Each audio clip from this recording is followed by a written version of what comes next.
Welcome to the Jonny Ross Fractional CMO podcast. I'm Jonny Ross, your host, and today we're diving straight into the world of B2B marketing. In this episode, we've got a real treat for you. Deanna Shimota, the CEO of GrowthMode Marketing, is joining us to unpack the secrets of demand generation and more. No time for fluff. Let's jump right in. How are you, Deanna? I am great, Johnny. Thank you. You're joining us over in the States. You're typically working with B2B tech businesses, quite large as well. Sort of give me roughly the sort of the type of business that you're working with. Yeah, so our typical client is a B2B organization between 10 million and 250 million in revenue with growth initiatives.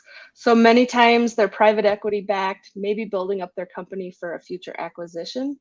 And we work with a lot of technology companies, especially in the HR tech space, but across the spectrum to help them break through the clutter of a crowded market so they can crush their revenue targets. It sounds good. Listen, if you're listening, if you're watching right now live, please do ask questions. If you're with us on the podcast afterwards, thanks for being here. Let me tell you what's going to be happening.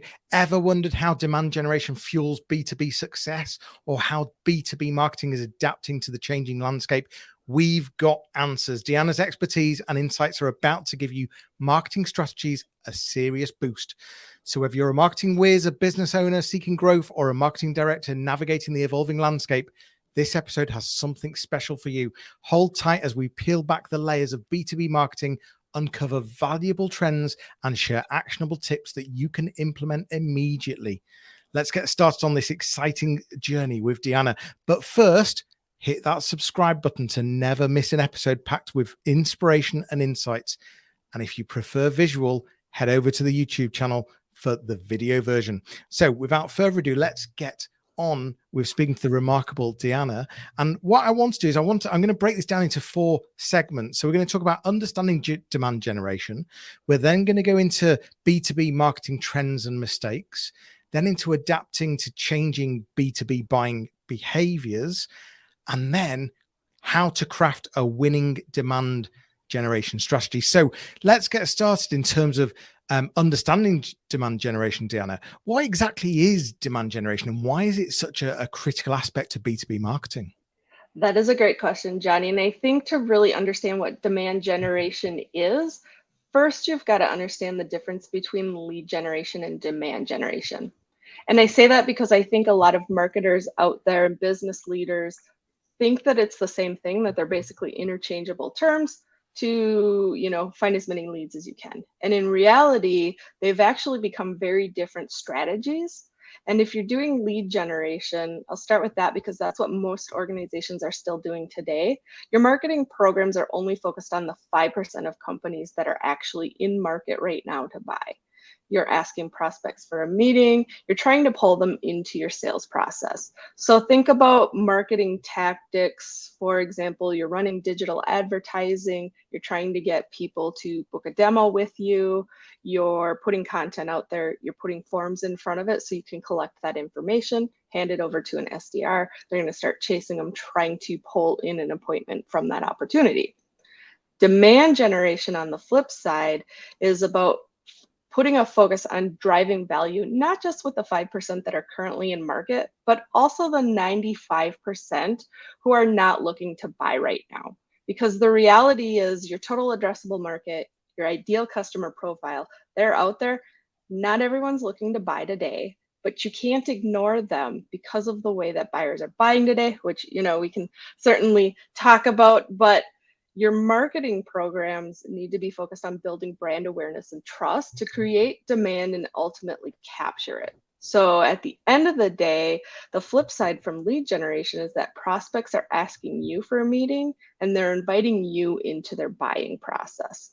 And so it doesn't mean I'm never going to run an ad with a demo attached to it ever again, but there's a much more holistic approach to it. And I look at like lead generation as you're playing the short game because you want leads, you want them now, you're trying to pull anyone that's in market in. Demand generation is really a long-term strategy because you're building that trust, that credibility in the market so that when they actually are in market, they know who you are, and they're going to dig deeper into understanding your products and your services and let you know, like, hey, I'm in market, I'm ready to talk to a sales rep. So you mentioned there about you're not going to necessarily get rid of ads that are straight diving into a demo. Give me some real examples of demand generation strategy, the sort of things that you might lead up to that then. Yeah, I think it's important to understand how B2B prospects are buying today in order to understand how a demand generation strategy needs to work. We are moving towards a reality where the B2B buyers have completed up to 80% of their purchase decision through digital avenues before they choose to engage with a sales rep. So if you really stop and think about that, 80% of that decision, by the time they're contacting a sales organization, they've got a short list. And if they don't know about you, you didn't make that short list. And that's information that research that Gartner has put out. And we've seen this in the market as well. Like talking to our clients, they're definitely seeing like people are less likely to engage with that sales rep until they really are ready to have those conversations. And 72% of B2B buyers would prefer to have zero interaction with a sales rep during the purchase process. And it's now taking an average of 66 touches for a buyer to engage with that sales rep, which means from a marketing standpoint, we're playing a much more instrumental role in moving people through that sales process, because again, they're making up to 80% of that purchase decision before they're willing to talk to that sales rep, which means from a marketing standpoint and demand generation, you've got to have a really strong content strategy, and it's got to be hyper focused, and it's got to stand out from the sea of sameness of all the competitors that are out there to build an audience and get them to engage with you and follow along long before they're in market to have a conversation with you. So, I'll use this podcast as a great example where you're building up an audience. They're coming back to continually listen to the content that you're putting out there, but they might not be ready to buy today. Fast forward 6 months, 12 months, 18 months down the road, if they've been engaging with this content and all of the other content that you're putting out there, you're much more likely to make that consideration set because they know you and they trust you, and they're like, this is a credible source. I've been following along, consuming their content for quite a while now. This is someone I want to have a conversation with. And you mentioned that so much research is done prior. So we're reliant much more on third party as well then. So as part of the marketing mix, what are it's certainly in the B2B tech industry or sectors. Where are some of the places that you have to be featured or named or part of the mix to even be considered then? So, that kind of jumps into how do you build a demand generation engine. When you are looking at building it out, there are 3 pillars. The first is strategy. You've got to identify your ideal customer profile, which are the best fit companies that you want to target. You've got to have a unique point of view, and that's your story to challenge thinking in the market and sound different from everyone else. And then you've got to have basically your content marketing and demand gen strategy, right? So when you think about the distribution piece of it, which is how do I get this great content that I just created out in front of the right people, it's really going to depend on your ideal customer profile, because you want to be where they are hanging out, where they are going and seeking information. And so if you've done your research and had the conversations with companies and individuals that fit that profile, and you've hyper targeted the content so it's focused exclusively for that ideal customer profile, then you're looking at, okay, from a third party channel perspective, are they hanging out at these industry conferences? Are they researching online? Are they following these industry influencers? It's going to vary depending on the company and the industry that you're in. There's no one size fits all for everybody. I think it really comes down to understanding your ideal customer profile and understanding when and how and where they're consuming their information. But the point being is that they're looking for external factors to sort of say, if you're looking for this type of solution, then these are the sort of 5 top businesses to be considering. And it's only then that the content strategy comes in, or perhaps the content strategy was there prior as well. They work together, do they not? Yeah, they absolutely work together. So kind of going back to the pillars of a demand generation engine, it's the strategy, it's the content, and it's the distribution. So you're creating content that is for every stage of the funnel, because if you're looking at something that's like, here's the top 5 providers for this solution, yes, you absolutely want to try to get on that list, but you wanted to get in front of them before they were to the point where they were looking at that, right? Yeah. So you're creating content, at the top of the funnel, which is the awareness stage, which is where 95% of companies are sitting at any given time because they're not in market to buy yet. It's more the educational best practice type of content. As they go down, to the consideration phase or the decision phase in that sales funnel, then you want to be sure that they find that different content. And thinking about the distribution channels, like there's really 3 areas that we recommend companies build up. One, which is pretty obvious, your website, that's your digital storefront. If people are in market and they're ready to buy, you sure as heck want them to be able to dig in and find the information if they're making up to 80% of their decision before they're willing to engage with you. So you've got to make sure that that's robust, that you've got content loops, that you give them a reason to continue to engage with the content on your website versus looking at one thing, jumping off and Googling the next company or the next, resource, right?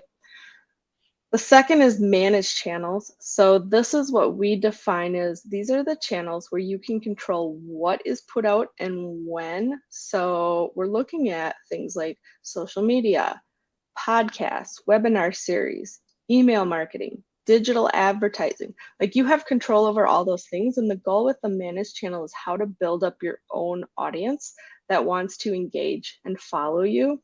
And then, of course, that third piece is that third-party channel. And that is about tapping into other existing relevant audiences, which sometimes needs to come before the managed channels because you need to be able to, get your name out there right away. And I think the third-party channels add an element of credibility because, to your point, Jonny, if they're going and looking up, like Googling, who are the best HR technology solutions for performance management, you want to be on that list, of course.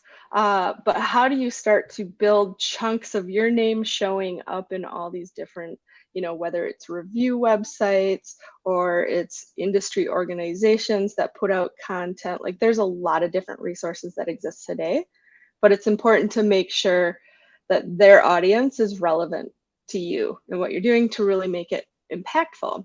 But the goal of like looking at that distribution channel with the website, the managed channels, and the third-party channels is thinking about demand generation in your engine is, how do I build my digital footprint to become our best sales rep? And I say that because if people are doing up to 80% of their purchase decision before they're willing to talk to you, you want to make sure that you're really easy to find for the right people and that your content becomes kind of a magnet to attract them so that they want to continue to follow you. And so there's all these pieces that go into this demand generation engine. But at the end of the day, like when you lay out the model of strategy, content, distribution, it's fairly straightforward. It's just a lot of heavy lifting to execute it. We should mention, I'm going to come back to what you've been talking about, but I also want to mention that you've got your own podcast, the Demand Gen Fix. Yes. The Demand Gen Fix. It's on all your favorite podcasting platforms. You've been doing that for about 8 months now. Got what, 30 episodes or so? Yes. Yeah. And I assume that you're just exploring all of these topics in greater depth and going there. And what I also wanted to ask though, because you were talking about the funnel there and around the 3 stages in the funnel, and I wanted to ask you about whether you had any real world examples of something that was well executed in the awareness stage. So the type of content and the how to find something that resonates with that sort of 95% that and in across the companies that you're working with, what's the typical types of content that are in that stage? Yeah, that's a great question. So, again, it goes back to who is your ideal customer profile and where are they showing up. We work a lot in the HR technology space. So, with a lot of our clients, we're working with them to go within their websites first and really build out like pillar pages and content loops and just like they'll come in and they'll have a portal that we'll call like your product insights portal, and it's like, okay, if people come into this page, you want them to be able to dig in, find all these things. A lot of times with technology, you can do like mini video demos, you can have pricing pages, all of those things for a person to go in and look at that, and then being able to set up retargeting ads, because it's like, hey, there seems to be some level of buying intent here. If this is the information that they're looking at, how do we continue to stay in front of them? That's one thing. Another piece that we look at in building out their managed channels is, kind of building up that list of these are your ideal targets. Let's do some outbound marketing to them, like let's develop a webinar series that is very focused on the topics that this ideal customer profile would like, and executing on that and having an email campaign around it, social campaigns, digital advertising, all of those pieces together. And then looking at that third party channel and saying, okay, we know HR technology buyers look at all these different resources, and there's hundreds of them out there, where they can go, and it depends what their focus is, but we'll work with companies and help them. They're going to be podcast guests, they're going to have industry influencers who have their own blogs, write about them and make it look like it's an outside perspective, even though it's a pay to play. And, we have the ability to help kind of shape the message that's put out there. They're coming on as webinar guests. They're pulling those industry influencers into their webinars to tap into their audiences because they'll help co-promote it. They're using their email lists. There's so many different things to do, but what we do when we work with a client is help them evaluate all those things and kind of prioritize and just start to build out that digital footprint. You mentioned retargeting there, and I think that's really important. It's often overlooked and not really thought about. What channels are you finding working in your space? I know it depends on the target audience, but just taking the sort of the sectors you're working in, are we talking LinkedIn? Are we talking Google Ads? Which ones are you finding are working there? Yeah, if we're talking B2B, I think LinkedIn tends to drive more than some of the other vehicles. We'll look at Google as well, like the Google Ads, to be able to do those things. Facebook, Instagram, those other options that are out there, we haven't found them to be as effective for B2B marketing, so we don't typically recommend those for clients. But what I will say, like when you're putting a digital strategy in place, I think a common kind of mistake that organizations make is if they're we're behind on our revenue targets, we need leads now. A lot of organizations will lean into digital advertising because they're like, if we can run our ads that bring people in to book a demo and we get more of those, we'll get more revenue, right? Like it feels like an easy way to drive more leads. And part of that is because it's very measurable on the surface. But the reality is, if you're selling a enterprise level software that costs millions of dollars, or even if it only costs $500,000 a year, $250,000 to implement and have within your organization, trust me, they did not just come in because they saw your digital ad, right? Like it would be amazing if it worked that way, and the feedback we'll get from prospects when we talk to them, they'll be like, we ran these digital ads, they were really successful. We got a lot of click-throughs. but I feel like our landing page does not work and we need an expert in landing pages because it's not converting. And I'm like, okay, tell me more. And they'll be like, well, we had 1,500 people this month click on the ad to see a demo, and not a single one actually filled out the form. It's like, okay, I don't think the issue is redesign your landing page. The issue is the approach to the digital advertising campaign, right? Like, why wouldn't you take that opportunity to bring them to your website and show them all this content for free, to let them dig in without having to provide their information? Because I think as B2B consumers and even B2C consumers, nobody wants to give their information. They don't want the cold calls. They don't want the barrage of emails, right? And we've kind of been trained with marketing automation and SDR teams and how lead generation works, that get the name, let's run with it, we're going to convert some of them. And at the end of the day, many companies are finding like their digital advertising programs are not actually delivering great ROI, because they might be pulling in what they call a lot of leads if people are actually filling out that form, right? But even in those cases, many of the times when you dig in, you find, compared to other marketing tactics that they may be doing, that the close rates are incredibly slow, or the sales cycle and the close rates are incredibly low. And this is just not the magic fix people hope it's going to be, unfortunately. So it goes back to educating, entertaining, educating, building awareness, understand, yeah, and if anything, they've just taken them to the wrong part of the web. Well, yeah, as you say, the approach has been totally wrong. It's not the landing page design, but actually, if they have had all those clicks, then potentially having them click to a in-depth content piece would have been a much better start, to then take them on a longer journey. Right. Like, what if you just brought them to your website and you brought them to this product insights portal where you had a mini video demo and you had product case studies and product use cases and, all of this content around your product, no gates. They just go in and they start clicking through and they watch the video and then they read the case studies and they start digging in. Like, you want them to consume this content, right?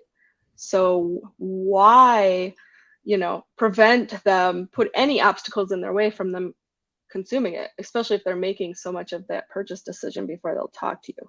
But I think for many, go ahead. I was going to say, for many companies, when they run with that strategy of, we're going to run a ton of digital ads and we're going to put, like, see a demo as the lead for it, the reason they're doing that is they're like, if we can get someone to see a demo, our close rates are sky high. It's like, I get that. But usually if someone really truly wants to see a full-blown demo that is given by a sales rep, they're in market. They already know that they're going to buy. They're in that 5%. Yeah. Well, I'm determined to get some brand names out of you.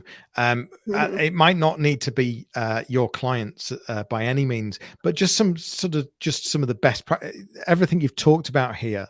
Are there any brands that are doing it well that, even in your sectors, your industry, which are the ones that are doing it well that, for example, I think the Mondays of the world know how to market.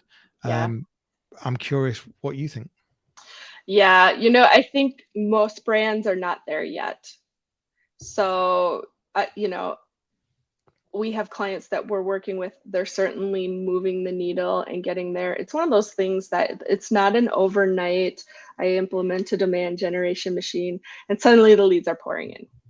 It takes time to build up all of the content. You have to continually feed the content. You have to be able to build that brand awareness. And it needs to be, not everybody needs to know your name. So I could throw out some client names, but you'd be like, who? Because they're up and coming HR technology companies or B2B technology companies who are very like focused on their space. But a company, we don't work with them, but who I think is doing demand generation really well is Lavender, which is a technology in the sales space that they've really thought about how do we create brand awareness. And they're posting content everywhere. It feels like that, right? Like they're showing up where I'm showing up because, I could be argued to be part of their audience, but just go on LinkedIn, for example, and you can see they've hired some kind of high profile people who have really figured out how to make LinkedIn work for them from building brand awareness on a personal level. And they've tapped into that, and they're using those people to build brand awareness for their company through those individuals. And, that's one way. If you look at the demand generation engine, tapping into third parties. Well, these people's audiences were very relevant for them. And now they're working on that managed channel of how do we build up our audience for Lavender. And they're doing some really cool stuff. They're putting out a lot of videos. They're putting a lot of best practice advice out there. They're doing some funny things that kind of are memorable to people. And when they really went in and did like a full-blown kind of launch, you could tell they were spending a lot of investment and resources into we're going to make a splash out there. There's a lot of other people talking about them on LinkedIn who are I had to click on and see who Lavender was because all of a sudden they were just there. I'll be checking them out straight after as well. Talking of LinkedIn, we've got a question on LinkedIn. This user said, what if this open content clashes with an existing lead gen campaign? Would you suggest sunsetting the lead gen campaign? I think, we run into this with our clients at GrowthMode Marketing, where they are doing lead generation initiatives and they're ready to move to demand generation. I don't think you should just shut off everything you're doing for lead generation at first, because it does take time to build out that demand generation engine. And you've still got to satisfy the sales team. You've still got to give them something to work with. If you've gone and you've built out this ideal customer profile and this unique point of view, and the current lead generation campaign you're running is to that audience and the message is totally different, then you might want to think about reworking that just to make sure it aligns better with the direction that you're going from a demand generation standpoint. But there's going to be a period, I would say at least a year, where you're kind of running in concert, like lead generation programs and demand generation programs, as you're trying to build up that demand generation effect. And as you start to get results on that, typically what companies will do is they'll start to pull back more on the lead generation piece of it, because they are starting to see some results from the demand generation.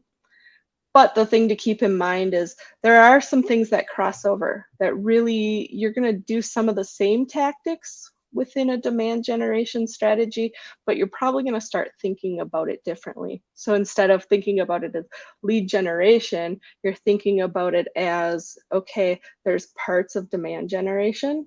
It starts with demand creation. How do we create awareness and trust and credibility in the market so that they start to follow us? But then there's the lead capture or demand capture part of it. That's, okay, there's people who have been following us. Some of them are actually in market to buy now. We do have to do some tactics to help kind of bring them along, because as wonderful as it would be if every single person who is in market suddenly raised their hand and tapped you on the shoulder, some of them still need kind of that coaxing to do it. But it's just not going to be as kind of aggressive as with lead gen. It's going to be more of a we're trying to, remind you we're here because you already know that we exist, versus, hey, you're ready to buy. Did you know we exist? Let's get married. Deanna, we talked about the crafting a strategy. I think you talked about the 3 pillars. So as a bit of a wrap up, what's one piece of advice you'd give to our listeners looking to enhance their demand generation efforts? I think a big mistake that organizations make is they focus only on the short game and overlook the long game, which is that future prospects are really important to future growth.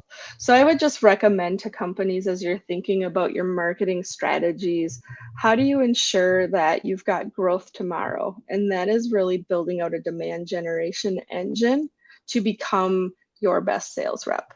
Doesn't mean you replace your sales reps by any means, but if people are making up to 80% of that purchase decision before they're willing to raise their hand and have a conversation with the sales rep, you want to help get them there. And that's where that digital footprint will be really, really important to your growth and your success. I like it. Stephen Halpin was asking, has anyone got a link to Lavender? It's lavender.ai, I believe. Is that right? Sorry, say that again. Stephen was asking, has anyone got a link to Lavender? It's lavender.ai. Is that right? That sounds right. Yeah. And Yeah. I think if you just search on like Lavender sales tool on Google, it should pop up. And I must say, I'm just on their website now, and even their cookie policy has nailed it. They've added marketing to even just their pop-up cookie. So yeah, great call, Deanna. Listen, if people wanted to contact you to have a chat, maybe they're a VP of marketing in a $50 million B2B tech, and they want to speak to you right now. Maybe they're ready in that 5%.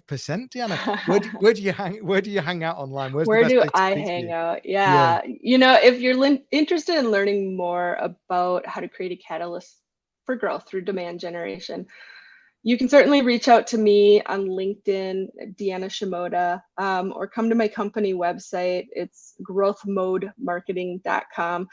If you're not in that 5% and you just want to learn more about it, again, follow me on LinkedIn. I post a lot of content about it, but also check out our podcast, The Demand Gen Fix, which, as Jonny said, pretty much any of the podcast platforms you can find us, or we're on YouTube as well. Fantastic. Well, listen, that is all for today. Very insightful. We've got to remember that not to just be focusing on that what is 5%, and think about the bigger picture and all the research that people do make in that buying decision and how things have changed. Deanna, thank you so much for your time. Thank you. If you've been listening, if you've been watching, thank you. You're the most important people here, our listeners, our viewers. Please do subscribe. Please do come back for more episodes. I've been Jonny Ross, Fractional CMO. Thanks so much for joining us. We will see you soon. Take care.